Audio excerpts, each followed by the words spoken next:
Quality Award na ibibigay sa mga negosyo at establishmento sa bansa sa pumasa sa batayan ng programa.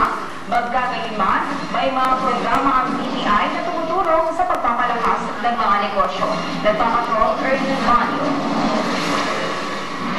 Sa Batangas, dahil nga Mariwasata Company lamang ang nakakuha ng Philippine Quality Awards, ang pinaka-prestihiyosong parangal sa bansa na kumikilala sa kalidad ng pamamalakad at sistema ng isang establishmento na ginagawad mismo ng Pangulo ng bansa. Doon sa quality tumitingin, pero we are also into corporate social responsibility. No? Makakaasa din sila na yung binibili nilang price ay nagkakaroon din ito ng porsyento doon sa mga nakikinabang tulad ng mga farmers na kung saan nanggagaling yung aming mga ipahay. Hindi raw pagdaraanan bago mabigyan ng naturang parangal. Detalyado ang batay ng programa at kailangan sumailalim sa pagsusuri ng quality team ang isang negosyo at mga tauhan nito na siya naman pagbabasihan kung nararapat mabigyan ng quality award.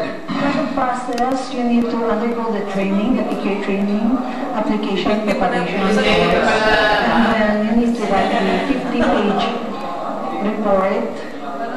Then you will be assessed with that. Pagkagayunman, may mga programa ang DTI na sumusuporta sa bawat negosyo na magpapalakas at mas magpapabuti sa kanilang sistema at pamamalakad. Kung more awardees, ang ibig sabihin nun yan ay mag-public man o mag-government man, ay na-embrace natin yung excellence in public service kung tayo na sa gobyerno, and siguro sa private ay we are able to give or we are able to satisfy and delight our customers. Bukas din ang programa sa lahat ng komersyo, pribado man o sa gobyerno.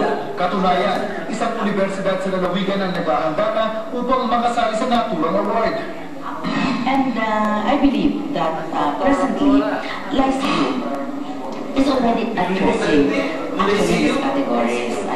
Sakaling mabigyan ng naturang parangal, makatitiyak ang konsumidores na dekalidad ang mga nabibiling produkto at nakukuhang serbisyo. Ernest Manio.